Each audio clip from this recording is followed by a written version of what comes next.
ನಮಸ್ಕಾರ ಬಂಧುಗಳೇ, ಇಬ್ಬನಿ ನ್ಯೂಸ್ಗೆ ಸ್ವಾಗತ. ಎಐಡಿಎಸ್ಒ ಸಮಿತಿ ಬಳ್ಳಾರಿ. ಹಳ್ಳಿ ಜನರಿಗೆ ಅಲ್ಪಸ್ವಲ್ಪ ಶಿಕ್ಷಣ ಸಿಗುವುದು ಸರ್ಕಾರಿ ಶಾಲೆಗಳಿಂದ. ಸರ್ಕಾರಿ ಶಾಲೆಗಳನ್ನು ಮುಚ್ಚಿ ಹೆಬ್ಬೆಟ್ಟು ಮಾಡಲು ಹೊರಟಿದೆ ಸರ್ಕಾರ. ಬಳ್ಳಾರಿ ತಾಲೂಕಿನ ಕಮ್ಮರಚೇಡು ಪಕ್ಕದ ಮಾಳಗಡ್ಡೆ ಕ್ಯಾಂಪ್ ಸರ್ಕಾರಿ ಶಾಲೆ ಮಕ್ಕಳನ್ನು ಕೆಪಿಎಸ್ ಶಾಲೆಗೆ ಕಳುಹಿಸಲು ಒಪ್ಪಿಗೆ ಇರುವುದಿಲ್ಲ ಎಂದು ಎಐಡಿಎಸ್ಒ ಹಾಗೂ ಸಾರ್ವಜನಿಕ ಶಿಕ್ಷಣ ಉಳಿಸಿ ಸಮಿತಿಯ ನೇತೃತ್ವದಲ್ಲಿ ಶಾಲೆ ಮುಂದೆ ನಮ್ಮೂರ ಶಾಲೆ ನಮ್ಮದು, ನಮ್ಮೂರಲ್ಲಿ ಉಳಿಯಲಿ ಬ್ಯಾನರ್ ಕಟ್ಟಿ ನಮ್ಮೂರ ಶಾಲೆ ನಮ್ಮೂರಲ್ಲಿ ಉಳಿಸಬೇಕೆಂದು ಆಗ್ರಹಿಸಿ ಹೋರಾಟ ನಡೆಸಿದರು. ಹೋರಾಟವನ್ನು ಉದ್ದೇಶಿಸಿ ಎಐಡಿಎಸ್ಒ ಜಿಲ್ಲಾ ಅಧ್ಯಕ್ಷರು ಕೆ ಈರಣ್ಣ ಅವರು ಮಾತನಾಡಿ, ಮಾಲಗಡ್ಡೆ ಕ್ಯಾಂಪ್ ಅನ್ನೋ ಊರಿನ ಜನರೆಲ್ಲ ಬಹುತೇಕ ರೈತರು. ಬೆಳಿಗ್ಗೆ 6 ಗಂಟೆಗೆ ಬುತ್ತಿ ಕಟ್ಟಿಕೊಂಡು ಹೊಲಗಳಿಗೆ ಕೆಲಸಕ್ಕೆ ಹೋಗಿ ಜೀವನ ಸಾಗಿಸುತ್ತಿರುವ ಸಾಮಾನ್ಯ ಜನರು. ಇಲ್ಲಿನ ಬಹಳಷ್ಟು ಜನರು ತಮ್ಮ ಹೆಸರನ್ನು ಬರೆಯಲು ಬಾರದ ಅವಿದ್ಯಾವಂತ ರೈತರು. ಈಗಲೂ ಕೂಡ ಎಷ್ಟೋ ಜನ ಹೆಬ್ಬೆಟ್ಟು. ಇಂತಹ ಊರಿನಲ್ಲಿ ಬೆರಳೆಣಿಕೆಯಷ್ಟು ಜನ ವಿದ್ಯಾವಂತರು. ಇಲ್ಲಿ ಅಲ್ಪಸ್ವಲ್ಪ ಶಿಕ್ಷಣ ಸಿಗುತ್ತದೆ ಎಂದರೆ ಅದು ಸರ್ಕಾರಿ ಶಾಲೆಗಳಿಂದ ಮಾತ್ರ. ಆದರೆ ರಾಜ್ಯ ಸರ್ಕಾರ ಕೆಪಿಎಸ್ ಮ್ಯಾಗ್ನೆಟ್ ಯೋಜನೆ ಜಾರಿಗೆ ತಂದು ಸರ್ಕಾರಿ ಶಾಲೆ ಮುಚ್ಚಿ ಶಿಕ್ಷಣ ಬೇಕಾದರೆ ಕೆಪಿಎಸ್ ಮ್ಯಾಗ್ನೆಟ್ ಶಾಲೆಗೆ ಬನ್ನಿ ಅಂತ 40ಕ್ಕೂ ಹೆಚ್ಚು ವಿದ್ಯಾರ್ಥಿಗಳು ಓದುವ ಸರ್ಕಾರಿ ಕಿರಿಯ ಪ್ರಾಥಮಿಕ ಶಾಲೆ ಮುಚ್ಚಲು ಮುಂದಾಗಿದೆ. ಈ ಊರಿನ ಶಾಲೆ ಮುಚ್ಚಿದರೆ 3-4 ಕಿಲೋಮೀಟರ್ ದೂರ ವಿಘ್ನೇಶ್ವರ ಕ್ಯಾಂಪ್ನಲ್ಲಿ ಕೆಪಿಎಸ್ ಮ್ಯಾಗ್ನೆಟ್ ಶಾಲೆಗೆ ಸಣ್ಣ ಮಕ್ಕಳು ಹೇಗೆ ಹೋಗಲು ಸಾಧ್ಯ? ಎಲ್ಲಾ ರೈತರ ಮಕ್ಕಳು ಬೇರೆ ಬೇರೆ ಹಳ್ಳಿಗಳಿಗೆ ಹೋಗಿ ಶಿಕ್ಷಣ ಪಡೆಯಲು ಸಾಧ್ಯವಿಲ್ಲ. ನಮ್ಮೂರ ಶಾಲೆ ನಮ್ಮೂರಲ್ಲೂ ಉಳಿಸಬೇಕೆಂದು ಊರಿನ ಗ್ರಾಮಸ್ಥರು, ಪೋಷಕರು ಅಂತರಾಳದ ಮಾತು ಆಗಿದೆ. ಆದ್ದರಿಂದ ತನ್ನ ಹಠಮಾರಿ ಧೋರಣೆ ಬಿಟ್ಟು ಸರ್ಕಾರಿ ಶಾಲೆಗಳನ್ನು ಮುಚ್ಚುವ ಕೆಪಿಎಸ್ ಮ್ಯಾಗ್ನೆಟ್ ಯೋಜನೆ ಕೈಬಿಡಲು ಆಗ್ರಹಿಸಿದರು. ಈ ಸಂದರ್ಭದಲ್ಲಿ ಊರಿನ ಸಾರ್ವಜನಿಕ ಶಿಕ್ಷಣ ಉಳಿಸಿ ಸಮಿತಿಯ ಬಸವರಾಜ, ಓಬಣ್ಣ, ದೊಡ್ಡಬಸಪ್ಪ, ಶಂಕರ್ ಮತ್ತು ವಿದ್ಯಾರ್ಥಿಗಳು, ಗ್ರಾಮಸ್ಥರು, ಪೋಷಕರು ಭಾಗವಹಿಸಿದರು. ಸುದ್ದಿ ಸಹಾಯ ಕಂಬಳಿ ಮಂಜುನಾಥ, ಎಐಡಿಎಸ್ಒ ಬಳ್ಳಾರಿ.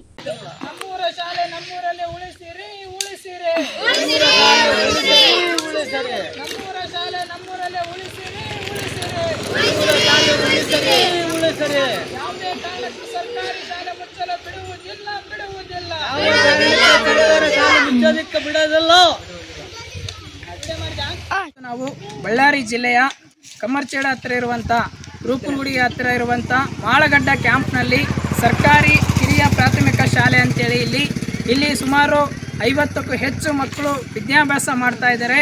ಇವತ್ತು ನಾವಿಲ್ಲಿ ಈ ಒಂದು ಬ್ಯಾನರ್ ಕಟ್ಟಿರೋ ಉದ್ದೇಶ ಏನಂತಂದರೆ, ಇಡೀ ರಾಜ್ಯದಾದ್ಯಂತ ಕರ್ನಾಟಕ ರಾಜ್ಯ ಸರ್ಕಾರವು ಕೆಪಿಎಸ್ ಮ್ಯಾಗ್ನೆಟ್ ಅಂತೇಳಿ ಹೊಸ ಯೋಜನೆ ತಗೊಂಡು ಬಂದು ನಮ್ಮ ರಾಜ್ಯದಲ್ಲಿ ಬಡವರು ಮಕ್ಕಳು ಓದುವಂಥ, ಅದರಲ್ಲೂ ಹಳ್ಳಿಗಳಲ್ಲಿ ಗ್ರಾಮಗಳಲ್ಲಿ ಓದುವಂಥ ಸರ್ಕಾರಿ ಶಾಲೆಯಲ್ಲಿ ಓದಂಥವ್ರು ಬಡವ್ರ ಮಕ್ಕಳು, ಕೂಲಿ ಕಾರ್ಮಿಕರ ಮಕ್ಕಳು, ರೈತರ ಮಕ್ಕಳು, ದುಡ್ಕೊಂಡು ತಿನ್ನೋರ ಮಕ್ಕಳು, ಈ ಮಕ್ಕಳು ಭವಿಷ್ಯ ಇರೋದೇ ಈ ಒಂದು ಸರ್ಕಾರಿ ಶಾಲೆಗಳಲ್ಲಿ.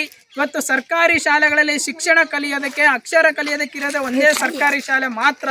ಇವತ್ತು ಏನು ಮಾಡ್ತಾ ಇದೆ ರಾಜ್ಯ ಸರ್ಕಾರ, ಏನು ಕಳೆದ ಅಕ್ಟೋಬರ್ 2025 ಅಕ್ಟೋಬರ್ 15ನೇ ತಾರೀಕು ಆದೇಶ ಹೊರಡಿಸಿದೆ. ಕೆಪಿಎಸ್ ಶಾಲೆಗಳನ್ನು ಮ್ಯಾಗ್ನೆಟ್ ಶಾಲೆಗಳಂತ ಮಾಡಿ ಅದ್ರ ಸುತ್ತ 5 ಕಿಲೋಮೀಟರ್ ಒಳಗಡೆ ಇರುವಂಥ ಏನು ಸರ್ಕಾರಿ ಶಾಲೆಗಳನ್ನು ಮ್ಯಾಗ್ನೆಟ್ ಮಾಡಿ ಮರ್ಜ್ ಮಾಡಿ ವಿಲೀನಗೊಳಿಸಿ ಮುಚ್ಚುತ್ತಾ ಇದ್ದಾರೆ. ಈ ಹೆಸರಿನಲ್ಲಿ ಇವತ್ತು ಕರ್ನಾಟಕ ರಾಜ್ಯ ಸರ್ಕಾರ ಕೆಪಿಎಸ್ ಮ್ಯಾಗ್ನೆಟ್ ಹೆಸರಿನಲ್ಲಿ 40,000 ಸರ್ಕಾರಿ ಶಾಲೆಗಳನ್ನು ಮುಚ್ಚುತ್ತಾ ಇದ್ದಾರೆ. ಇವತ್ತು 40,000 ಸರ್ಕಾರಿ ಶಾಲೆ ಮುಚ್ಚೋದ್ರೆ ಇವತ್ತು ಬಡವ್ರ ಮಕ್ಕಳು, ರೈತರ ಮಕ್ಕಳಿಗೆ ಅನ್ಯಾಯ ಆಗ್ತಾ ಇದೆ. ಇವತ್ತು ಬೆಳಗ್ಗೆ ಎದ್ರೆ 6 ಗಂಟೆಗೆ 7 ಗಂಟೆಗೆ ಬುತ್ತಿ ಕಟ್ಕೊಂಡು ಹೋಗೋಂಥ ರೈತರ ಮಕ್ಕಳು ಇವತ್ತು ಬೇರೆ ಊರಿಗೆ ಹೋಗ್ಬೇಕಂದ್ರೆ ಬಸ್ಸಿನ ವ್ಯವಸ್ಥೆ ಯಾರು ಮಾಡ್ತಾರೆ? ಕೆಪಿಎಸ್ ಶಾಲೆ ಬಸ್ ಬಿಡ್ತೀವಿ ಅಂತ ಹೇಳ್ತಾರೆ ಸರ್ಕಾರ. ಅದೇ ಆದೇಶದಲ್ಲಿ ಏನು ಹೇಳುತ್ತೆ, ಕೆಪಿಎಸ್ ಶಾಲೆಗೆ ಬಸ್ ಬಿಟ್ಟರೆ ಆ ಬಸ್ಸಿನ ನಿರ್ವಹಣೆ ಮಾಡ್ಬೇಕಾದ್ರೆ ಯಾರು? ಆ ಶಾಲೆಯ SDMC ಅಧ್ಯಕ್ಷರು, ಪೇರೆಂಟ್ಸು, ಪೋಷಕರು ಮಾಡ್ಬೇಕಂತ ಹೇಳ್ತಿದ್ದಾರೆ. ಇವತ್ತು ದುಡ್ಕೊಂಡು ತಿನ್ನೋರು 100 ರೂಪಾಯಿ 200 ರೂಪಾಯಿ ಕೂಲಿಗೋಸ್ಕರ ಕೆಲಸ ಮಾಡೋಂಥ ರೈತರು ಅವ್ರ ಮಕ್ಕಳಿಗೋಸ್ಕರ ಮತ್ತೆ ಫೀಸ್ ಕಟ್ಟಿ ಬಸ್ಸಲ್ಲಿ ಕಳ್ಸೋಕ್ಕಾಗುತ್ತಾ? ಈ ಒಂದು ಕೆಪಿಎಸ್ ಶಾಲೆಯನ್ನು ಹುನ್ನಾರ ಯಾವ ರೀತಿ ಇದೆ ಅಂತಂದರೆ, ದೊಡ್ಡ ಶಾಲೆಗಳನ್ನು ಮಾಡಿ ಹೊರಗುತ್ತಿಗೆ ಕಾಂಟ್ರಾಕ್ಟ್ ಕೊಡೋ ಹುನ್ನಾರ ನಡೆಸಿದ್ದಾರೆ.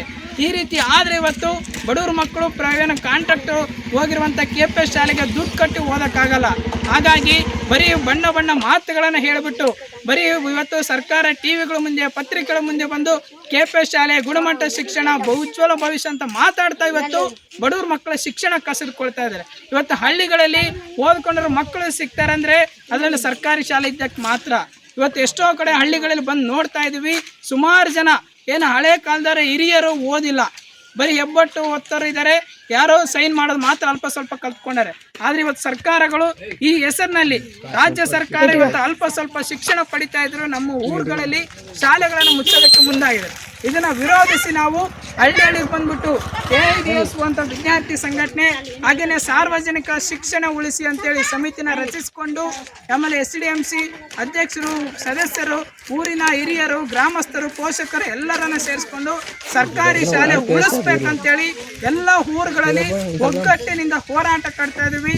ರಾಜ್ಯ ಸರ್ಕಾರ ಈ ಕೂಡಲೇ KPS ಮ್ಯಾಗ್ನೆಟ್ ಅನ್ನೋ ಯೋಜನೆ ಕೈ ಬಿಟ್ಟು ಸರ್ಕಾರಿ ಶಾಲೆಗಳಲ್ಲಿ 60,000 ಶಿಕ್ಷಕರ ಹುದ್ದೆ ಖಾಲಿದಾವೆ, ಅದನ್ನು ಭರ್ತಿ ಮಾಡಿಕೊಂಡು ಇನ್ನಷ್ಟು ಸರ್ಕಾರಿ ಶಾಲೆ ಬಿಲ್ಡಿಂಗ್ನ ಹೆಚ್ಚಿಸಬೇಕು, ಸರ್ಕಾರಿ ಶಾಲೆ ಗುಣಮಟ್ಟ ಹೆಚ್ಚಿಸ್ಬೇಕಂತ ಹೇಳಿ ಈ ಮೂಲಕ ಆಗ್ರಹ ಪಡಿಸ್ತಾ ಇದ್ವಿ.